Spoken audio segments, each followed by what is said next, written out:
말씀 보겠습니다. 말씀은 에베소서 6장 13절에서 15절입니다. 에베소서 6장 13절에서 15절입니다. 에베소서 6장 13절에서 15절입니다. 그러므로 하나님의 전신갑주를 취하라. 이는 악한 날에 너희가 능히 대적하고 모든 일을 행한 후에 서기 위함이라.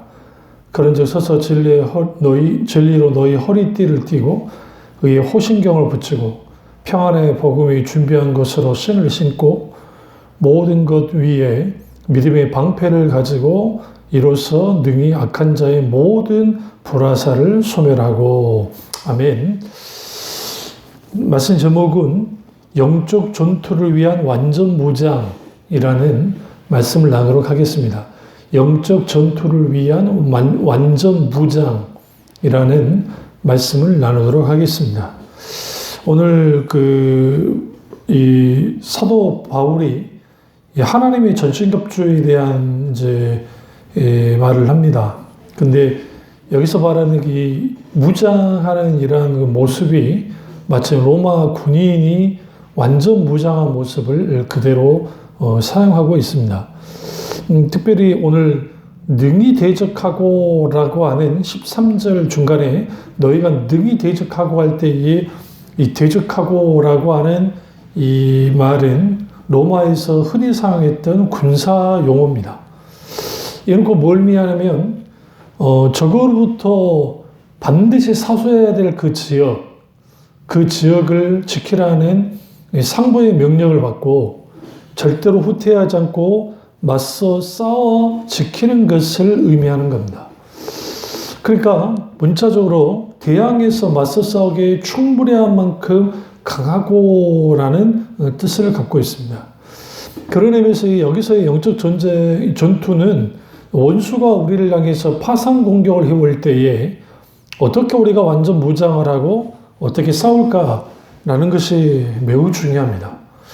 그리고 오늘 여기서 능히 대적하고라는 그 의미 속에는 그냥 소위 막 겨우겨우 원수와 싸워 이기는 그런 정도의 승리를 말하는 것이 아니라 너끈히 이기는 모습을 떠오르게 하는 단어가 오늘 능히 대적하기 위하여라는 단어가 쓰여졌던 것을 볼 수가 있습니다. 그런 의미에서 오늘 우리가 여기 지금 사도 바울이 말하는 이 영적 전쟁은 우리가 생각하듯이 막 피터지게 탁 정면 충돌해가지고 거기서 이제 사선 결단식의 전쟁의 모습이라고 생각할 수도 있겠지만 사실 여기에서 그려지고 있는 것은 뭐냐면 이미 예수 그리스도께서 사탄을 향해서 승리하셨고 이미 그 전쟁은 승리했습니다. 그럼에도 불구하고 패전병들을 끌어모은 사탄이 어느 때든지 이제는 하나님의 자녀들을 향해서 강력하게 공격을 해오는 겁니다. 그런데 놀라운 것은 하나님의 자녀들이 하나님의 전신갑주로 완전히 무장되어 있는 상태에서 그리고 그 무장된 상태에서 이제 그들과 전투를 하게 될 때에 원수와의 전투 속에서 단순히 그냥 박빙에 이제 승부를 하는 그런 식의 어떤 영적 전쟁의 모습을 그리는 게 아니라 오히려 포로들을 무장시키는 모습에 가까운 그림을 오늘 사도 바울이 말을 하고 있는 겁니다. 그런 의미에서 우리가 여기서 하나님의 전신갑주를 취하라 하면서 이제 능히 마귀의 관계를 대적하기 위해 하나님의 전신갑주를 입으라고 11절에 사도 바울이 우리에게 권면을 하고 있는데 반드시 하나님의 전신갑주로 무장돼야 우리는 영적 전쟁에서 승리할 수 있습니다. 이 영적 전쟁에서 여기서 필연적으로 요구된 게 뭐냐면 10절에요. 여기서 끝으로 너희가 주 안에서와 그 힘의 능력으로 강건해지고 마귀의 관계를 능히 대적하기 위해 하나님의 전신갑주를 입으라. 여기서 보면 너희가 주 안에서와 그 힘의 능력으로 하나님의 전신갑주를 입는 거예요. 그럼 에베소서 전체가 그 사도 바울이 그 감옥에 갇혀 있는 상태에서 쓰여진 옥중서신인데 그 옥중서신 속에서 결국은 내가 이제 너희에게 끝으로 말하는데 너희가 주님 안에서와 그 힘의 능력으로 강건해지기 원하고 그리고 사탄의 관계를 대적하기 위해서 하나님의 전신갑주를 입으라라고 말합니다. 그러니까 우리에게 영적 전쟁을 하기 전에 하나님의 전신갑주를 입기 전에 가장 먼저 요구되는 게 두 가지가 있다는 거예요. 하나는 주님 안에 거하는 것이고 다른 하나는 하나님의 능력으로 강건해지는 겁니다. 여기서 이미 전쟁 판도는 끝난 거야. 영적 전쟁은 내가 앞장서서 싸우는 분명하게 그런 모습은 드러낼 줄은 모르지만 사실은 그 전쟁을 수행하시고 전쟁의 판도를 끌고 나가는 분은 하나님이시라는 거야. 다시 말해 우리의 능력과 우리의 힘으로 원수와 싸워 이기는 게 아니라 하나님의 능력으로 그 강건케 하신 하나님의 능력으로 그리고 그 주님 안에 주님의 권세 아래 권위 아래 있을 때에 우리의 권위가 우리의 권세가 아니라 주님의 권세가 원수를 넉넉하게 이기게 하는 것을 우리가 볼 수가 있습니다. 그래서 우리는 철저하게 원수와의 싸움을 회피할 필요가 없고 마치 엄청난 큰 전쟁, 대전쟁이 있었고 그것이 곧 예수 그리스도 그분이 원수와의 싸움에서 이겼단 말이죠. 그리고 철저하게 깨뜨렸습니다. 그럼에도 불구하고 원수가 여전히 항복하지 않고 있고 항복하지 않고 있으니까 이제는 계속적으로 공격을 하는 겁니다.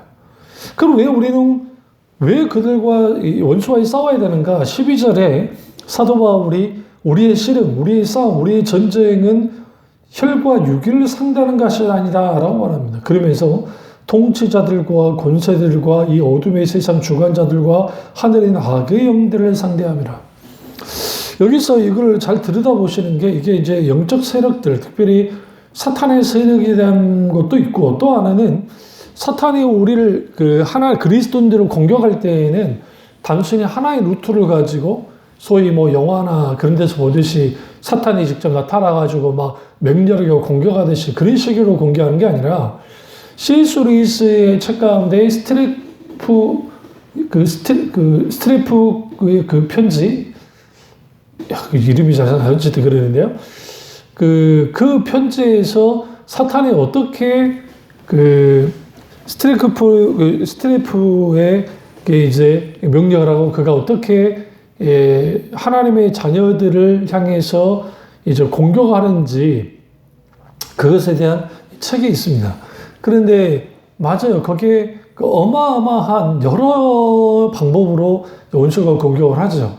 그 대표적인 게 실질적인 핍박을 가하는 겁니다. 그래서 물리적인 핍박을 통해서 막 공격을 해요. 그러나 그것이 오히려 순교의 피를 낳고 오히려 복음을 하나님의 말씀에서 강화시키는 것을 보고 원수가 그 방법을 사용하는 것을 질색합니다. 그리고 또 반면에 그렇다고 한다면 이제 하는 일을 맡고 막 여러 가지 하니까 더 기도를 하죠. 그러니까 이제 이 마귀가 자기 조카에게 스트레코프의 어쨌든요. 근데 거기에 뭐라고 하냐면 너 가서 한번 해봐라 하는데 여러 방법을 사용하는데 안 돼요. 그래서 해준 게 뭐냐면 아주 부자 되게 만들고 그리고 아니라고 나태하게 만들어 놓으니까 거기에서 완전히 하나님께로부터 떠나버리는. 그러니까 원수는 다양한 방법으로 합니다. 그렇다고 해서 핍박에 공격을 하지 않는다는 게 아니에요. 그러니까 마치 그리스도인들을 속아내기 위해서 핍박을 하죠. 물리적인 핍박. 지금 현재 북한이나 중국이나 아랍권에 있는 나라들 그런 나라에서 얼마나 물리적인 핍박 소위 테러를 가하기도 합니까? 그러니까 그런 일들이 일어나는 거죠. 곳곳에서. 그럼에도 불구하고 복음의 씨는 말씀의 씨는 사그라들지 않는 거예요.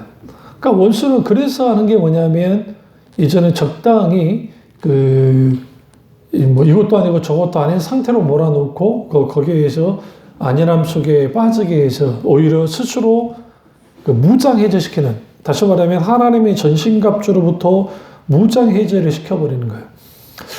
여러분 명심하십시오. 무기도 없고 그리고 무장 해제된 완전한 무장 해제된 200만 명의 군대보다 한 명의 완전 무장한 군인이 훨 나은 겁니다.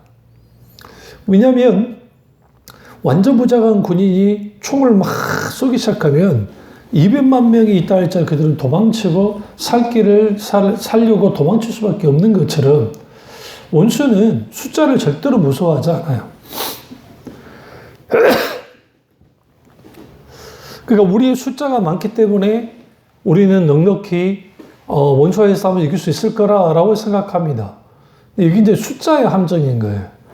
그 숫자가 많으면 유리한 건 사실이죠. 그런데 영적 세계에는 통하지 않아요. 영적 세계에는 주님 안에 가는 그 고리 안에 권세 안에 있는 자들이 그 하나님의 능력으로 강건함 속에서 하나님의 전신갑주를 입고 나아가는 자들이 승리를 하는 것이지 그렇지 않고 그 주님 안에 거하지도 않아요. 그리고 주님의 능력으로 강건해진 상태도 아니에요. 그리고 하나님의 전신갑주를 입지도 않았어요. 그런 상태에서 전쟁을 한다고 해서 전쟁이 되지 않습니다. 존 메가더 목사님 책 가운데 진리전쟁이라는 책이 있는데요.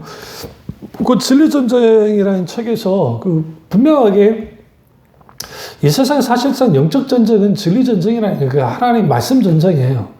그러니까 사탄을 할 수 있는 한 하나님의 말씀을 누더기로 만들려고 하고 더 이상 그 하나님의 말씀이 우리에게 크게 필요치 않는 것처럼 만들려 합니다. 그러니까 그렇게 되어지기 때문에 어떻게든 하나님 말씀의 무용론을 집어넣는 것이죠. 그러니까 오늘날 신앙생활에서 가장 위험한 게 뭐냐면 하나님의 말씀을 등한시하는 신앙과 하나님의 말씀이 뒷전으로 밀려난 신앙이에요. 그러니까 어떤 것이든 하나님 말씀의 기준 가운데에서 하나님 말씀을 내세우면서 한 걸음 한 걸음 나아가야 되는데 하나님의 말씀은 무장된 상태에서 그게 아니라 하나님의 말씀은 그냥 내게 조금 감화 감동 주는 정도, 내게 교훈 주는 정도로 끝나버리면 그게 진리의 말씀으로서 내게 분명하게 신앙 고백까지 가져오게 하는 그 말씀에 온전히 무장되지 못하면 영적인 전쟁에서 치고 마는 거예요. 그러니까 그 17절에 보시면 에베소서 6장 17절에 구원의 투구와 성령의 검 곧 하나님의 말씀을 가지라. 여기서 지금 다른 것들은 다 이제 그 군인이 자기 몸을 보호하는데 주로 많은 것을 하고 있어요. 무장하되. 근데 놀라운 것은 공격용 무기가 하나 있는데 그게 뭐냐면 말씀의 검, 성령의 검 곧 말씀의 검인 거예요. 그러니까 그 하나님의 말씀의 검이 없는 상태로서 적과 싸운다면 그걸 통해서 적을 무찌를 수가 없는 거예요. 물론 방패 같은 경우 믿음의 방패 할 때 믿음의 방패 로마 군인들이 싸울 때 그 방패로 나를 찍으면서 그리고 공격하면서 그렇게 싸우기도 합니다. 그러나 최종적으로 적을 죽이거나 적을 완전히 굴복시킬 때는 칼이야, 칼. 그럼 그 칼은 뭐냐? 하나님의 말씀입니다. 그런 의미에서 사실상 성도들의 삶 속에서 일어나는 영적 전쟁의 그 대다수가 말, 생각, 사상, 가치관, 세계관, 어떤 이러한 것들의 전쟁인 거예요. 그러니까 무신론과의 싸움, 그러면 또 그 시대의 사조와의 싸움. 제가 어렸을 때는 포스트 모더니즘의 세상, 다원주의 세상이죠. 오늘날은 이제 젊은 세대를 향해서 현대인이다, 그냥 현대라 표현을 쓰죠. 근대, 또 뭐 다원주의, 그 다음에 현대. 그러면 이제 우리가 여기서 이거는 뭐 이제 사회학적으로 이제 나눈 거니까 그렇다고 치는데 중요한 거는 뭐냐면 각 시대를 통과하고 있는 시대 정신들이 있습니다. 근데 그 시대 정신이 하나님의 말씀과 충돌하지 않는 것들이 있어요. 그건 참 소중한 것이죠. 그러면 그런 것들은 우리는 그것에 대해서 대적할 이유가 없잖아요. 기독교적인 세계관 안에서 잘 공유하고 잘 해나가면 되는 겁니다. 근데 이제 중요한 건 뭐냐면 시대 정신이 뭐와 충돌하냐면 진리의 말씀과 충돌할 때 어떻게 해야만 하는가예요. 그러니까 일례로 교육하면 교육은 결국은 하나님이 없다라고 하는 것을 전제로 합니다. 사실 공교육이라는 게. 왜냐하면 공교육의 시발점이 이미 그 이성주의에서 나왔고 서양의 이성주의 영향 속에서 그 교육을 받는 사람들이 당연히 거기에 진화론부터 시작해서 여러 가지 할 때에 당연히 미션스쿨에서 요즘 오늘날의 미션스쿨에서 뭐 신앙에 대해서 가르치는 거 성경 공부하는 것도 막 제도 걸고는 일이 벌어지고 있으니까요. 그러니까 어쨌든 그러다 보니 이제는 거기 한 사람이 교육을 받을 때에 철저하게 무신론적인 교육을 받습니다. 그리고 그 교육 속에서 정말 참교육을 할 만큼 그런 것들이 있긴 있지만 한국 사회는 거의 뭐 수능을 위한 교육이 되어져 버리니까 교육이 교육다워지지 못한 것도 있지만 문제는 거기에 우리가 창조신앙과 또 진화론의 충돌 그리고 또 그 외에 이 세상에서 끌고 나가는 모든 것들 그러니까 성경에서 죄라고 여기는 것들에 대하여 오늘날 인권이라는 그 안에 그리고 여러 가지 소위 시대의 변화라는 것을 통해서 그들이 세우는 윤리 기준을 이걸 상황윤리라고 그러는데요. 그 상황윤리의 기준 속에서 자꾸 쭉쭉쭉쭉 성경으로부터 떨어져 나가고 성경과 충돌을 하는 것이죠. 그럼 이제 그것에 대하여 이제 기독교인들이 그냥 무심한 거야. 그런가 보다. 당장 내일이 아니게 느껴지니까. 그러니까 거기에서 여러 충돌이 일어나는 겁니다. 그렇다고 우리와 충돌하는 사람들에게 막 정죄를 하고 욕을 하고 막 하는 그런 태도 잘못된 것이죠. 왜냐하면 예수님께서 공생에 살아갈 때에 바리새인들과 사두개인, 특별히 사두개인들이 예수를 향해서 막 정말 그 악한 감정을 가지고 막 공격을 해오죠. 그때마다 주님이 잘 지혜롭게 주님이 이제 그들을 이제 대처하시는 것을 보게 되어집니다. 우리가 변증 혹은 논증과 말다툼은 전혀 다른 거예요. 결론 변증은 우리가 하나님의 말씀을 가지고 충분히 변증할 수 있어야 돼요. 그러면 이제 세상은 뭘 통해서 공격을 하냐면 사탄이 우리에게 공격할 때 야 봐 네가 예수를 믿었는데 제가 하는 일 된 것도 없지 않냐. 그리고 생각해봐라. 지금 니네 살아가는 모습을 봐라. 그 모습을 보면 참 웃기다. 뭐가 웃기냐. 저만 하나님이 살아계시다 하면 이 모양 입구로 살겠느냐라고 하는 그런 공격들을 하는 것이죠. 그리고 하나님 믿어봤자 필요 없다라고 하는 것들. 이 세상에서 있게 되어지는 여러 가지 하나님과 관련되어진 여러 공격들이 우리에게 계속적으로 있다라는 거예요. 그러니까 그러한 공격을 받고 또 공격을 받고 공격을 받다 보면 우리가 그것에서 이제 정말 우리가 변증을 해 나갈 수 있어야 되는데 그냥 안타까운 것은 뭐냐면 진리의 말씀으로 무장되지 못한 교회 그리고 성도들 그리고 또 너무나 세상과 발맞춰 하나님의 말씀의 설교가 나아가는 그런 교회들 속에는 결국은 세상과 별반 다를 게 없기 때문에 세상이 추구한 바 그대로 그렇게 나가는 거예요. 그리고 그 안에 기독교적인 용어만을 채워서 나아가는 그런 가슴 아픈 일들이 벌어지는 거예요. 그런 가슴 아픈 일들이 벌어지니까 거기에서 영적 전쟁을 어떻게 할 줄 모르는 거예요.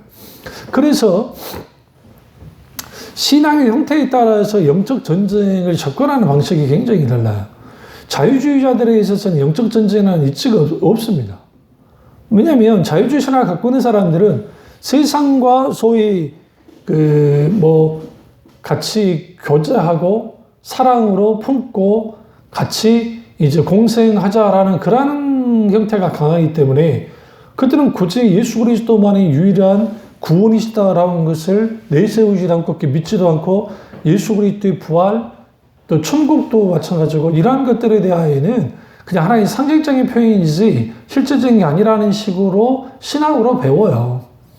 그래서 교회는 해야 되겠으니까 성도들에게 뭐 천국이 어쩌고 지옥이 어쩌고 그런 소견을 하겠죠.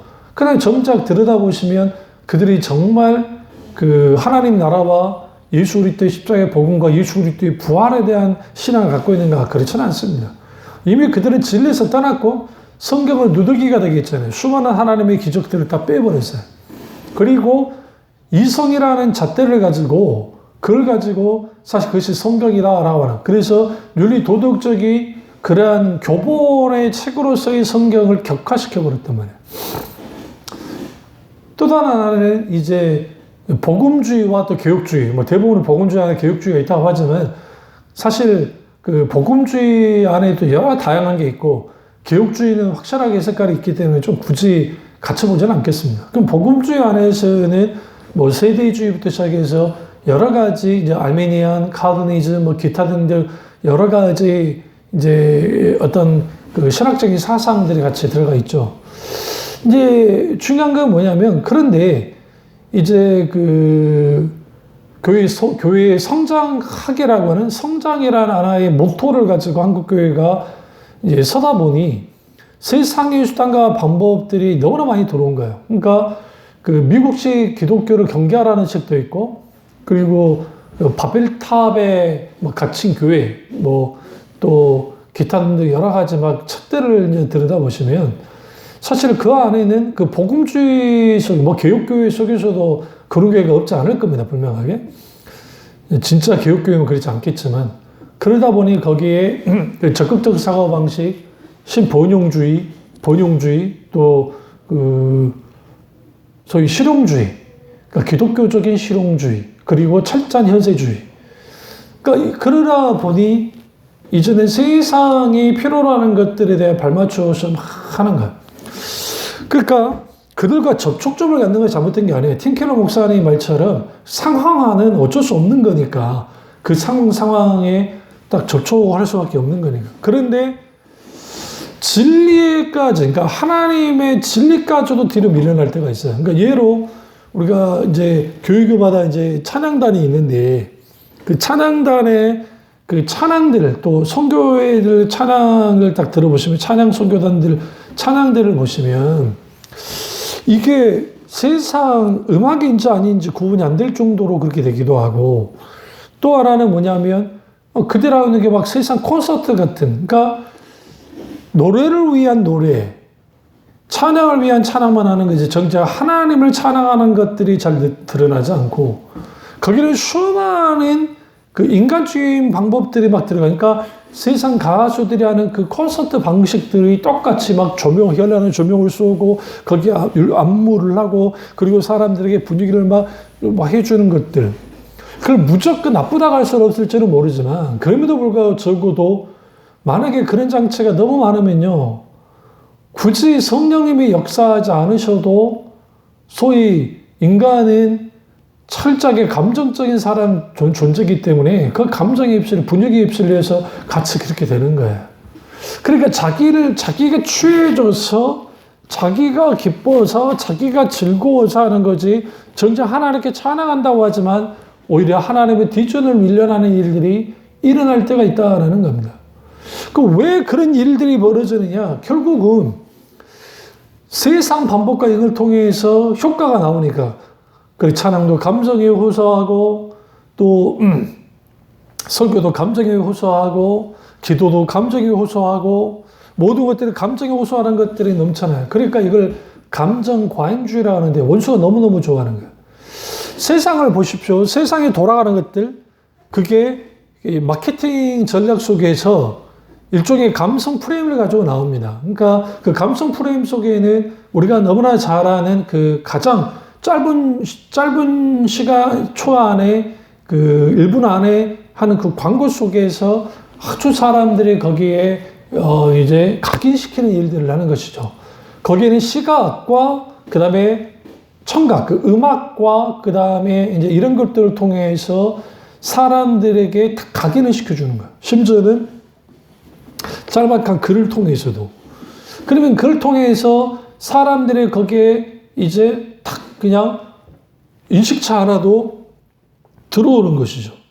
그래서 그 기업이 마케팅할 때 대부분 감성 마케팅을 주로 많이 하고, 그리고 여러 가지 다 그런 데 치중되어 있습니다. 이게 고스란히 교회 안에 들어왔어요.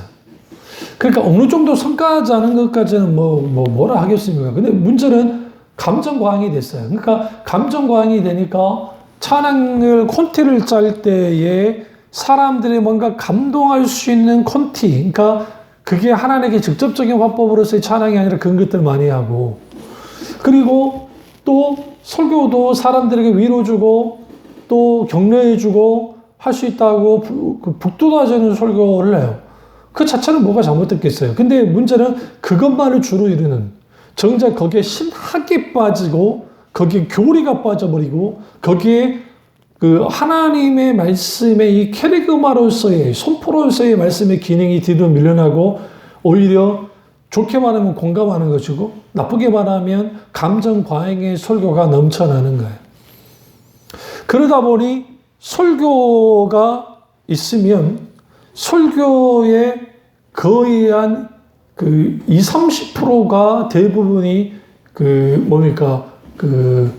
예화가 가득 차고 있는, 어떤 목사는 거의 60% 이상을, 60, 70% 이상을 예화만 가득한, 과거에 싸구려 분강사에 있던 식의 설교가 한국교회에 아직도 남아있단 말이에요. 그러다 보니 설교 말씀에, 하나님 말씀에 계속적으로 그 말씀만을 가지고 나아가게 되어지면 사람들이 지루해요. 들으려 하지 않아요. 그러니까 한없이 가벼워진 시대 속에서 하나님의 말씀, 설교도 가벼워져야 된다는, 이걸 좋게 말하면 쉬운 설교를 해서 사람들이 잘 받아들이게 된다는 거. 그러니까 그 쉬운 설교는 아주 귀하다. 그래서 예수님도 쉬운 설교를 했다는 거예요. 그런데 묻고 싶은 게 예수님이 쉬운 설교를 했다고 하는 그 기준이 뭔지는 모르겠어요. 예수님이 비유로 말씀하셨는데 제자들도 어려워했어요. 특별히 씨 뿌리는 비유 같은 경우도 그렇고. 물론 그 대다수의 사람들이, 그 시대의 사람들이 그 말씀을 깊이 쉽게 이해할 수 있는 것으로 했던 걸 분명하게 인정합니다. 그러나 주님은 단순히 쉬운 설교를 하려고 한 게 아니라 쉬운 설교를 할지라도 거기에 복음의 핵심이 담겨 있어야 되는 거야. 근데 오늘날 복음의 핵심이 담겨지지 않는 상태에서 이 쉬운 설교가 넘쳐나고 그 말씀을 들었던 사람들이 하나님의 말씀으로 무장한다는 것은 그게 불가능하게 돼 있다는 거예요. 그러니까 하나님 말씀으로 무장되지 않으니까 이제는 수많은 영적 전쟁이 벌어져요. 상황이 벌어져요. 그러면 거기에서 우리는 분명하게 하나님의 그리스도의 군사라고 하는데 그리스도 안에 있지도 못하고, 그리스도 안에 있다는 것은 결국 그리스도의 통치와 다스림 안에 있다는 건데, 하나님 중심적인 삶을 살고 있어야 그것이 주님 안에 있는 것인데 그렇지도 못하고, 그리고 주님의 능력으로 강건해지 못하는, 이게 아주 유약한, 마치 온실 속의 화초처럼 되어져 버리는 그런 신앙을 갖고 있단 말이죠. 그러니까 그런 상태에서 이런 문제 저런 문제면 이렇게 휩쓸리고 저렇게 휩쓸리고 인간적인 수단과 방법을 다 이용하는 거예요. 그리고 하나님께 기도는 하긴 하지만 그렇게 역사할 거라 믿지도 않는, 아예 기도하지도 않는 그런 사람들이 너무 많아요. 그러니까 거기에 자꾸만 계속적으로 휩쓸리고 이렇게 휩쓸리고 저렇게 휩쓸리는 그런 일들이 벌어지는 거예요. 여기서 자기 함정에 빠져버리는 겁니다. 우리는 여기서 분명히 알아야 될 게 있어요. 분명히 뭘 알아야 되냐면, 우리가 이런 이 영적 전쟁에 있어서 하나님의 전신갑주로 무장되어야 되는데, 그럼 여기서 전신갑주로 무장될 때 진리의 허리띠를 띠고 평안의 복음, 믿음의 방패, 여기 사용되는 단어를 쭉 보세요. 구원의 투구, 그러면 여기에서 보호하는 거, 구원의 투구 머리로 보호하죠. 성리의 검 말고도 싸우는 것이고, 그리고 믿음의 방패로 모든 불화살을 소멸한다. 여기서 보면 불화살, 악한 자의 불화살, 그러니까 원수가 불화살을 쏜다는 거예요. 여기서 16절에서 사탄의 실질적인 거의 대다수의 공격은 사람의 생각을 공격하는 거예요. 그게 신문이든 뉴스든 드라마든 아니면 연극이든 뮤지컬이든 아니면 음악이든 어떤 것이든 그 안에 하나하나씩 그렇게 공격합니다. 그걸 잘 하나님의 말씀으로 잘 분별하고 걷어낼 건 걷어내고 받아들일 건 받아들이면서 그렇게 하지 않으면 우리는 거기에서 뭐 하느냐, 자기도 모르게 노출되고 그 불화살을 맞는 거예요. 근데 그걸 막는 것이 뭐냐, 믿음의 방패라는 거예요. 믿음은 어떻게 생깁니까? 믿음은 들으면 그리스도의 말씀으로 말미암습니다. 로마서 10장 17절에 말했잖아요. 그러면 그렇다고 한다면 하나님의 말씀이 우리 가운데 실질적으로 자리 잡고 그 말씀이 우리 속에서 강력하게 우리의 기준 되어지고 그 말씀의 능력 가운데 거하게 될 때에 믿음과 동시에 우리는 하나님의 성령의 검으로 원수를 공격하고 이기게 되는 것이고, 허리띠를 띈다 할 때에 이 허리띠가 없으면 로마인들 이 허리띠를 띠자면 힘을 사용할 수 없습니다. 그래서 강한 가죽으로 되어서 허리띠를 띠는 것이고, 그래서 갑옷, 이 앞에 있는 이 호신경이라는 게 이 장기를 보호하는 그 갑옷. 근데 놀라운 것은 로마 군인들은 뒤에 여기 갑옷을 하지 않아요. 그 이유는 뭐냐면 뒤돌아서지 않으라는 거예요. 뒤는 누가 지킨다? 나의 동료 군사들이 지켜준다라고 하는 것들. 그렇습니다. 영적 전쟁은 소위 말하는 나 혼자 그냥 가서 할 수 있는 그런 전쟁이 아니에요. 한 교회 공동체가 그리스도 아니면 다른 교인이라 할지라도 그리스도 안에 있으면 다 하나의 공동체니까 그들이 같이 영적으로 중보기도해 주면서 서로 우리가 전적으로 나아갈 필요가 있어요.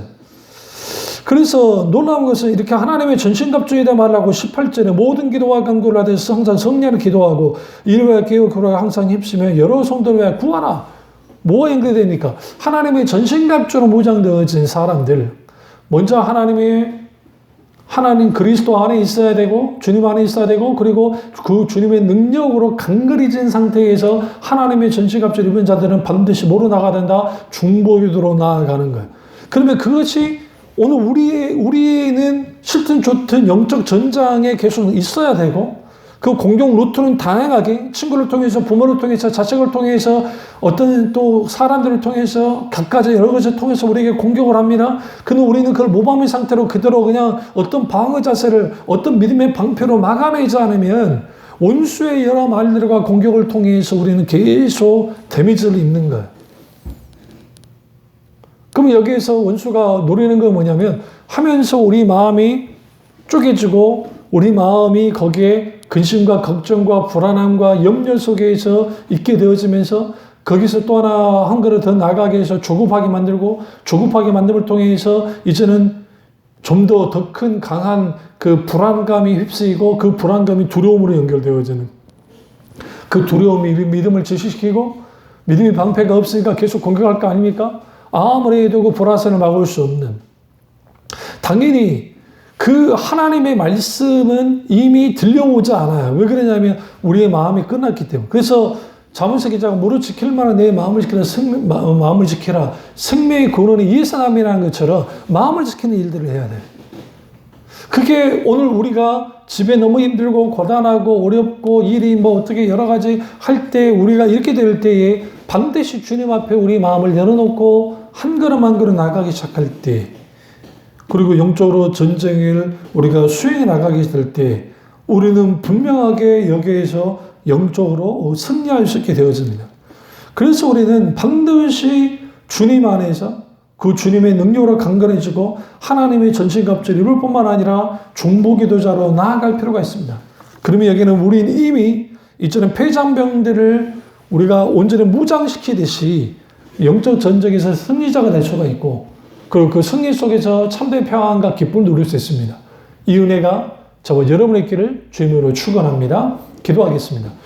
사랑의 주, 역사의 주, 은혜의 주님이 우리와 함께 하시고 우리가 정말 진정으로 예수 그리스도의 십자가의 부활의 능력 가운데 승리하게 하시고, 무엇보다 그 십자가의 그 부활의 능력이 원수를 강력하게 깨부셨던 것처럼 오늘 우리가 그 부활하신 주님의 그 첫 열매가 되신 그 주님의 그 부활신앙을 갖고 있는 우리가 이제는 주님 안에서, 그리고 주님의 능력의 강건함으로 하나님의 전신갑주를 입고 영적 전쟁이 나아감을 통해 승리하게 하시고, 우리가 중보기도를 통해서 우리 다른 지체들을 돕고 돕는, 또 이 나라 이민족과 교회와 세계 만방일까지 강력한 영적 영향력을 끼치는 교도들 될 수 있도록 은혜 베풀어 주시옵소서.